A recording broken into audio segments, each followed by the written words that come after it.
man. Detroit versus everybody, man. Detroit, we rep the hardest, man. We gain the hardest. You know what it is, man. Detroit, CJ, holla at your boy when we get home. Don't forget to check out our sponsor, The Health Blaze, at thehealthblaze.com. 100% all natural products from lotions, soaps, foot soaks, bath bombs, and much, much more. Use the promo code Goodfella1Boxing. Tell them your boy CJ Goodfella sent you. Get 18% off. We out. All right, let's make some predictions. We got some fights tomorrow. We got Sean Porter versus Sebastian Formella. Who cares? On the undercard is Fondora taking on Nathaniel Gallimore. I'm not going to talk about that PBC card because it's trash, dog. We're going to talk about Dillian Whyte, Povetkin, Joe Smith Jr. taking on Eleider Alvarez. We'll talk about those two fights. Also, you do got Katie Taylor taking on Delphine Persons in a rematch. So, boxing all day tomorrow pretty much. But hit that subscribe button, bell icon button, share the video. My viewership is going to be on Dillian Whyte and Povetkin, and it will be on Eleider Alvarez taking on Joe Smith Jr.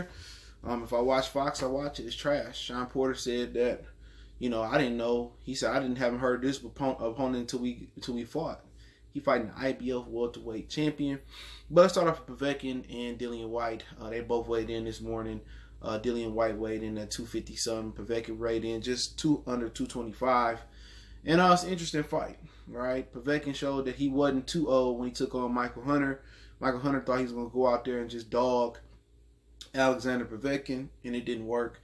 It worked for a minute, but Povetkin started hitting him with some good left hooks. Povetkin got one of the best left hooks, not only in the heavyweight division, but it's a natural left hook that's one of the best in boxing.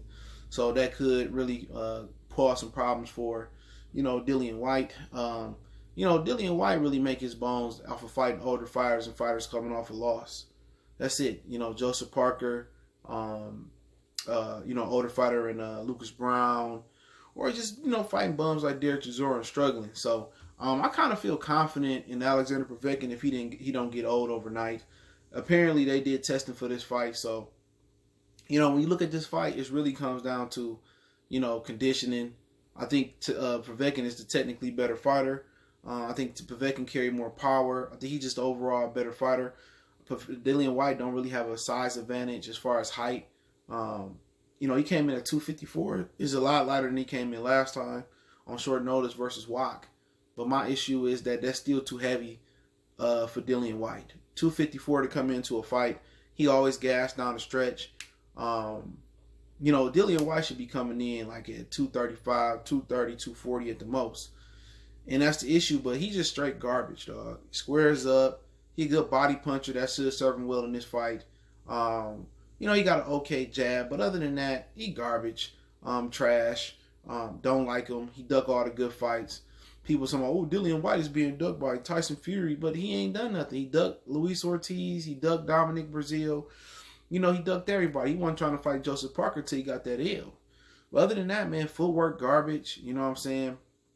Good body puncher, dog. We'll get that to him. Decent athlete. Chinny as hell. You know what I'm saying? Always going down on the canvas. Versus everybody. If he pumped up on that shit, like versus Oscar Rivas, he was on that canvas. If he didn't have that shit in his ass, let's say he didn't have it versus Alexander Povetkin, he was still on the versus Joseph Parker, he was still on the canvas. All right, the one thing he got going for him in this fight is that he's a good body puncher. He's a younger fighter. Povetkin is at the twilight of his career, and that's his advantage right there. As far as Povetkin is, he got a 25-pound, almost over 25-pound weight disadvantage. So that might come into play, but we know Dillian Whyte fade down the stretch.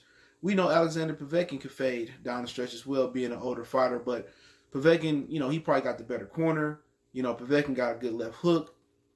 I think he a better power puncher. I think he better technically overall. And this time he not fighting no giant like Anthony Joshua or like an Alexander or like a Vladimir Klitschko. He fighting somebody his size. And I just think footwork better, defense better, technique better fighter. He's just older, and then you don't never know when that time clock gonna run out for an older fighter. So that's one of the things Dillian Whyte got in his advantage, and also what Dillian Whyte got in his advantage as well too is that he got the promoter. Eddie Hearn. Eddie Hearn really gonna rob his boy of a title shot with Tyson Fury when Dillian Whyte possibly can beat Tyson Fury in their mind and bring the WBC belt back to Eddie Hearn, and they can make an undisputed clash with Tyson Fury. With Dillian Whyte and Anthony Joshua. Or is Eddie Hearn of the belief that if he robbed Usyk versus Chisora, and he robbed Dillian Whyte versus Povetkin, AJ can hurry up and fight Tyson Fury and get undisputed. So, you know, you got some people that's kind of trained in that mindset, one of those mindsets as well too. But I think it's a really good fight tomorrow. I was excited for this fight when it was made. I don't think many people understand how good of a fight this is. It's really would be even if Povetkin was young. It wouldn't even be even if Povetkin was younger. If Povetkin was younger, this shit would be a blowout. You know what I'm saying? And I stand on that. But, you know, overall, kind of thinking for the keys to victory for Dillian Whyte is to go to the body early. But it's an issue going to the body here. He got to step away from Povetkin left hook and keep his hand up. Keep his right hand up, glued to his head. And he got to look for that left hook. Dillian Whyte don't know how to move his head, so he got to keep his guard up. And the left hook, he got to roll it. If he can slip it, that's cool. Slip it, you know. And Povetkin usually get that left hand back in position. But if you can slip it or catch it and return fire, that'd be good. But that's one of the things he got to look at for going to the body is that left foot coming back. And if his hand ain't up, that left hook will put him to sleep. And he acknowledged that. He said, I can knock out Povetkin, and Povetkin got the power to knock me out. So that's one thing. But if he can get in the side and smother Povetkin when Povetkin can't get leverage on that left hook and get into the body, you know, then he can take the gas out of, you know, Alexander Povetkin take early on. And then when he's starting to fade down the stretch, Povetkin to be fading, it'll be a war of attrition. So, you know, that's one of the things I tell him to do. You know, get to the body, get into the body and get on the inside. Man, you got to come in behind the jab. You know what I'm saying? You got to cut the ring off. You got to put Sasha back, all right? Other thing that he needs to do as well is just look out for that left hook. You know, continue to walk to his left and be away from that left hook. As soon as, you know, a lot of times Dillian Whyte, he throw punches and he's sloppy. He get out of position. He square up. You know what I'm saying? He square up this fight. That left hook going to be the one that doing me. And so pretty much for Dillian Whyte, it's basically cut the ring off, you know, use your jab, get on the inside, kill the body, keep your right hand up, look for that left hook. And, you know, at the end of the day, if you keep grinding that body and you keep pushing Povetkin back, you should have, you know, a really good opportunity to come out on top at the end of the fight. You know, and that's just, you know, how I pretty much see it from his standpoint. But down the stretch, if he fade down the stretch and Povetkin somehow got the juice down the stretch, don't be surprised if Povetkin don't stretch him. But I think, to be honest, when you look at the list of opponents that he fought a young AJ, you know, he fought Lucas Brown, he fought Joseph Parker, he fought Derek Chisora a couple times. He fought Malcolm Tran in the United States. I'm trying to think about everybody he didn't fought. You know, this might be, other than the young AJ, this may be the toughest opponent Alexander Povetkin can face. Because I don't really hold Joseph Parker to no high standards. You know what I'm saying? This might be his second toughest fight. And that's saying something because he fight another old man. People don't talk about, people talking about, Ortiz is old. What about Povetkin? They both was in the amateurs at the same fucking time. You don't hear people saying, Povetkin was old. People forgot Povetkin, you know, tried to cheat versus Deontay Wilder. You know what I'm saying? But, you know, to kind of carry on for Povetkin, if I'm Povetkin, you know what I'm saying, I'm just using my jab, you know, keeping Dillian Whyte from getting on the inside. I might be walking a certain, either way he can walk. You know, I'll be walking the other way, waiting for Dillian Whyte to throw that sloppy ass straight right and square up, hit him with a straight right. I'll be looking to land that left hook to the head. And I'll just be looking to capitalize off Dillian Whyte mistakes. That's it. I mean, I'll just work off Dillian Whyte. He gonna give it to you. Dillian Whyte don't know nothing about patience. Dillian Whyte gonna jump in with a whole bunch of sloppy shit. You know, and that's why Chisora in the first fight was able to have some success. He gonna jump in with a lot of sloppy shit. We know he gonna fade down the stretch, so let's try to pace ourselves and let's just work off what he giving us. You know, let's sit on the back foot. Let's see what he got. Use our jab. He try to get on the side and try to throw that sloppy straight right.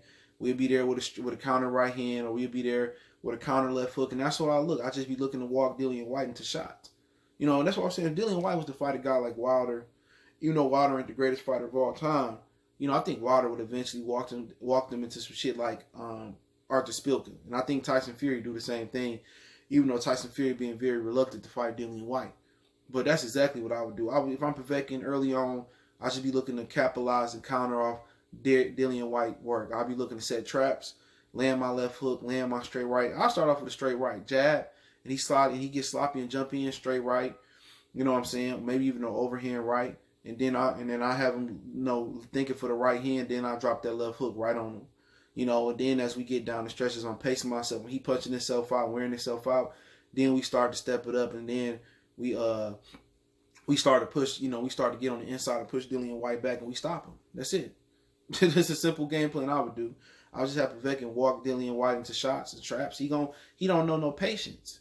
Dillian ain't got no patience. He gonna jump in there and be sloppy, and he throw these wild ass punches. And I'm Povetkin. I'm in camp. I'm working on catching and shooting and countering and slipping and countering those shots. And I'll just kind of like woo him into the right hand real nicely. And then before you know it, I'll drop that left hook on him. That's it. You know, then down the stretch, I go left hook crazy. He gonna fade. We know Dillian Whyte gonna fade down the stretch. You know, he gonna fade. And I just tell Sasha to take it to him and get that bum up out of there. You know what I'm saying? And that'll be the game plan. Obviously, I'm rolling with Povetkin. I'm going to have Povetkin by the 10th round stoppage. Maybe Povetkin lose. Maybe he don't. It is what it is, but I'm rolling with Povetkin. Fuck Dillian Whyte. He think he a bum. Povetkin should have one last hurrah left in him. But Povetkin lose, it wouldn't surprise me. You know, then we go on to Dillian Whyte, possibly versus Tyson Fury. But I'm pulling for Povetkin to get the win. And I think Povetkin will pull the win and knock this bum out, right? He didn't switch coaches and all that type of stuff. So, Joe Smith Jr., Alvarez, real quick. Good fight. This ain't no Jesse Hart type shit. All right. Jesse Hart was in the ring, said he had a hand injury. He was running around like a chicken with his head cut off. All right, but I think this fight comes down to this Alvarez got too much skill. Okay. Alvarez know how to hit and don't get hit. Got good jaw. We seen that in the Kovalev fight. Got good hand speed. Joe Smith Jr. a one-trick pony. He can crack a little bit, or a lot of bit. He can crack as long as Alvarez just, you know, box him and stick and move. He should be all right. But if Joe Smith Jr. get the cracking on him, it could be an issue. But Alvarez can crack too, not as hard as he used to before he had that elbow surgery. But this is a WBO title eliminator. It's actually supposed to be Alvarez taking on Gilberto Ramirez. Ramirez didn't want to fight Alvarez. He got released from Top Rank. He ran from that smoke, but you know, it should be a really good fight. Just think you got the boxer puncher taking on the puncher, but the boxer puncher can punch a little bit too. So I don't think this fight could fail. You know, as far as a breakdown for the fight, how I think it's gonna go, because I ain't gonna do no strengths and weaknesses for this one. I think Joe Smith Jr. gonna come inside. Alvarez got good feet. Alvarez is gonna be sticking and moving. Smith gonna be looking to land that one big shot. I think he's gonna be dangerous in the first 1 through 4 or 5 rounds. If Alvarez stay away from that one big shot, he put his shots together and just touch him, be slick. I look for Alvarez to frustrate him, and then take him out. I think he should take him out about the 8th or 9th round, and that's what I believe should happen. Smith is strong, but there's no layers to his game. He looking to come out there and land one big shot. I think Alvarez put his punches together, box, and I also think he can come out there and push Joe Smith Jr. back. You know what I'm saying? How can I say it? How, Jesse Hart didn't fight Joe Smith Jr. and he ran around the ring the whole fight. I felt that Jesse should have took it to Joe Smith Jr. like he took it to Sullivan Barrera. And that's how Alvarez can also fight Joe Smith Jr. You just take the fight to him, push him back, don't let him get no leverage on them big shots. And that way. But, you can also box him. When you box him, you let Joe Smith Jr., a guy like that, get leverage on his right hand and his left hand. And you possibly can get knocked out. If you go to him and press him, you could get knocked out if you're in the gray area, you're in the pocket. But if you press him good enough and you don't let him get that leverage on his shot, he on the back foot, then really he's no harm. You know what I'm saying? So should be a really good fight for Alvarez to get the knockout around the 9th round, 8th, 9th round or something like that. Not sure who on the undercard as well, but also you got Sebastian Fondora taking on Nathaniel Gallimore. That's a fight that intrigues some people as well too. To be honest, I'm probably going to go with Nathaniel Gallimore. He like the new Darnell Boone. All right? He may not have the greatest boxing skills, but he's a prospect killer. You know what I'm saying? He beat Jason Rosario. He knocked out Justin DeLoach, who's also on the undercard. So he got some names on his resume as far as beating some dudes. You know what I'm saying? So I think I was watching, Fondora is the 6'5", junior middleweight, 6'5" and a half. And I was watching him fight the dude on the Wilder Fury 2 undercard, prelim card, named Daniel Lewis was his name. he don't really know how to use his height well at all, man. You know, somebody, Tommy Hearns, to come in here and show him how to use that height. But I think Gallimore knocks that kid out tomorrow. Sean Porter, Sebastian Formella. Sean Porter should win. He fighting a tall opponent. I haven't seen the guy fight. I'm not gonna waste my time. Also, Justin DeLoach on the undercard. Joey Spencer on the undercard tomorrow. You know, you got Delphine Person taking on Katie Taylor. A lot of people thought Delphine Person won the first fight. We'll see if Katie Taylor can make the adjustment. I like the way Katie Taylor fight, so I'll be pulling for Katie Taylor tomorrow. But other than that, that is what it is. Let me know what you guys think. Don't forget me on Facebook, Instagram, Twitter.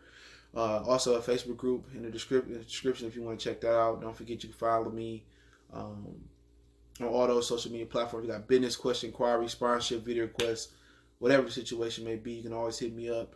YouTube question. You want to make a donation? CJ Good 313. PayPal link in the description. CJ Good 313 is the Cash App. Shout out to my boy Ed that sent me some money because you know, Miles got into a little brawl. You know, he won though. My nigga Miles won. The other dog, good. I checked on him yesterday. He good. So go get Miles some treats and shit today. But I do appreciate everybody. Don't forget you can check out the channel out right here on YouTube, Mercy Sports Talk. One time for the one time. We gone.